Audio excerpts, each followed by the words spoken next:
आज हमने global inflation पर आपके लिए खास रिपोर्ट तैयार की है। वो ग्लोबल इन्फ्लेशन की दरें आप तक पहुंचाए, कारण आप तक पहुंचाए, उससे पहले भारत का हाल भी तो जानना ज़रूरी है, क्योंकि भारत में महंगाई दर 17 महीने में सबसे ज़्यादा है। सबसे पहले आप ये देखिए कि पिछले एक साल में महंगाई बढ़ी कितनी है हिंदुस्तान में। एक साल पहले जो टमाटर लगभग 18 रुपए प्रति किलो था, वो अब 25 रुपए से ऊपर हो गया है। एक साल पहले वनस्पति के दाम 123 रुपए थे, जो अब बढ़कर 157 हो गए हैं। सरसों के तेल का दाम 150 रुपए प्रति किलो था, आज की तारीख में खरीदने जाइए 185 रुपए प्रति किलो बिकेगा। सोयाबीन तेल अगर आपको खरीदना है तो आज की तारीख में आपको 163 रुपए देने होंगे, जबकि पहले 135 रुपए का हुआ करता था। सूरजमुखी का तेल भी महंगा हुआ है, 185 रुपए हो गया है, इसकी कीमत पहले 161 रुपए हुआ करती थी। मसूर दाल आपको पसंद है तो 96 रुपए प्रति किलो देने होंगे, जिसके लिए पहले आप 81 रुपए खर्च किया करते थे। ये तो खाने पीने की चीज़ें हैं, लेकिन ईंधन के दाम जो है उसमें सबसे ज़्यादा असर देखने को मिला है। साल भर पहले दिल्ली में अगर पेट्रोल आपको भरवाना होता तो करीब 90 रुपए प्रति लीटर आपको देना पड़ता था, आज आपको 105 रुपए जेब से निकालने होंगे।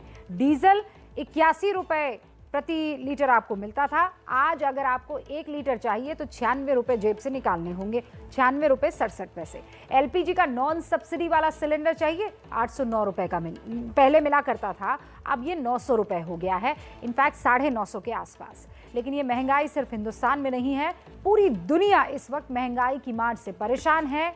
आप एक नजर डालिए। महंगाई तो बहुत है। जो आदमी 10 किलो खर्च करता था वो 5 किलो पा गया है। बीच बीच में तेल के रेट बढ़ जाते हैं, कहीं शक्कर के रेट बढ़ जाते हैं, कहीं दूध के रेट बढ़ जाते हैं। हम लोग तो बड़े परेशान हो गए हैं इस चीज़ से। इतना ज़्यादा लोड पड़ गया है इस समय महंगाई का कि बताना ही मुश्किल है। बहुत ज़्यादा महंगाई है, बहुत ही ज़्यादा महंगाई है। गरीब आदमी का कोई भी सहारा नहीं है। चुनाव खत्म, महंगाई तेज हो गई। हमको तो ये लग रहा है कि चुनाव का खर्चा निकाल रहेगा, जो इस तरीके से महंगाई एकदम अचानक आ गई है, क्यों आई?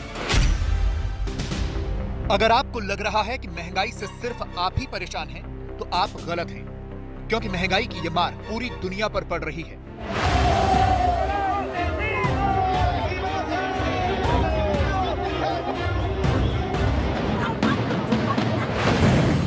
दुनिया के लगभग सभी देश महंगाई से जूझ रहे हैं। जनता सड़कों पर उतरी हुई है, अपने नेताओं के खिलाफ प्रदर्शन कर रही है।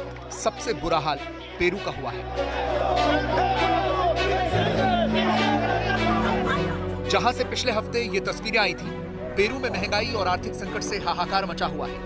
कई शहरों में आगजनी और तोड़फोड़ हुई, पुलिस से हिंसक झड़पें हुई, जिसके बाद पेरू की राजधानी लीमा में इमरजेंसी लगा दी गई। पेरू में कई पाबंदियां लगाई गई हैं।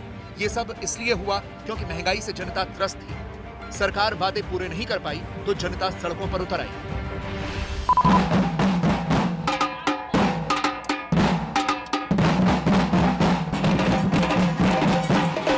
यही हाल एक और साउथ अमेरिकी देश अर्जेंटीना का भी है। यहाँ भी महंगाई के खिलाफ ये प्रदर्शन हो रहा है। हालांकि इस प्रदर्शन में राजनीतिक दलों के लोग भी शामिल थे, जिन्होंने कम दाम पर लोगों को खाना और दूसरे जरूरी सामान बांटे। अर्जेंटीना दुनिया के उन देशों में शामिल है जहां सबसे ज्यादा महंगाई है। सिर्फ फरवरी के महीने में ही 4.7% महंगाई दर थी, जो आने वाले दिनों में और बढ़ने वाली है। अर्जेंटीना में पिछले साल ही रहने का खर्च 50% तक बढ़ चुका है। महंगाई की मार सिर्फ विकासशील अर्थव्यवस्थाओं पर नहीं पड़ रही, जहां 40 साल में पहली बार लोग इतनी महंगाई देख रहे हैं। खाना, पेट्रोल और बाकी जरूरी चीजों के दामों में खूब इजाफा हुआ है। अमेरिका के श्रम मंत्रालय के मुताबिक 1981 के बाद पहली बार अमेरिका की सालाना महंगाई दर 8.5% तक पहुंच गई है। अमेरिका के लोगों के लिए भी इस बढ़ी हुई महंगाई में घर चलाना मुश्किल हो रहा है। दुनिया की महंगाई की मुख्य वजह यही युद्ध बताया जा रहा है। युद्ध की वजह से यूरोप को यह डर था कि रूस से उनकी ऊर्जा जरूरतों की आपूर्ति नहीं हो पाएगी, जिसका असर खाने के उत्पादन पर पड़ा है। और अब डर है कि इसकी वजह से कहीं पूरी दुनिया में भुखमरी का संकट न पैदा हो जाए। बहुत से सामानों की सप्लाई चेन कोविड महामारी की वजह से पहले से ही प्रभावित चल रही थी, जिसकी वजह से भी महंगाई बढ़ी है। भारत में 17 महीनों में सबसे ज्यादा 6.95% महंगाई दर है। अमेरिका में पिछले 4 दशकों में पहली बार महंगाई दर 8.5% पर पहुंची है।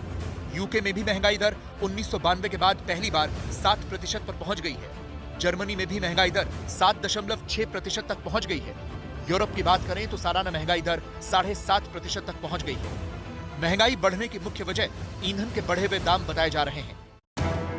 अब ये समझिए कि पेट्रोलियम पदार्थों के बढ़े हुए दामों की वजह से महंगाई कैसे बढ़ती है। कच्चे तेल की कीमतें बढ़ने से केवल डीजल, पेट्रोल या गैस की कीमतें नहीं बढ़ती, बल्कि जरूरत के हर सामान की कीमत इसके साथ ही बढ़ जाती है। उत्पादन और सामान को एक जगह से दूसरी जगह ले जाने के लिए ईंधन का इस्तेमाल होता है। इसीलिए तेल की कीमतें बढ़ने का महंगाई से सीधा नाता है। युद्ध की वजह से महंगाई इसलिए भी बढ़ रही है क्योंकि दुनिया में बहुत से सामानों की आपूर्ति पर इसका असर पड़ रहा है। जैसे गेहूं के वैश्विक बाजार में 29% हिस्सा रूस और यूक्रेन का है। रूस सूरजमुखी उत्पादन में दुनिया में दूसरे नंबर पर है। इन दोनों देशों से मध्य पूर्व, अफ्रीका और तुर्की में खूब निर्यात होता है। लेकिन अब युद्ध की वजह से फसलों का निर्यात बंद है, जिससे महंगाई बढ़ रही है। दुनिया के बड़े आर्थिक जानकार पहले से ही ये अनुमान लगा चुके थे कि रूस और यूक्रेन के युद्ध से वैश्विक महंगाई बढ़ेगी। अब यही हो रहा है। तो महंगाई काबू करने के लिए कुछ यूरोपीय और लैटिन अमेरिकी देश ब्याज दरों में बढ़ोतरी का रास्ता अपना सकते हैं।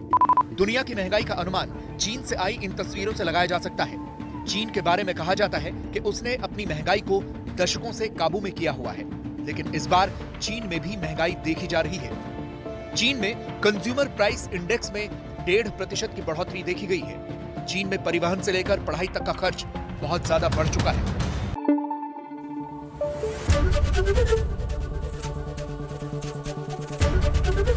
एबीपी न्यूज आपको रखे आगे।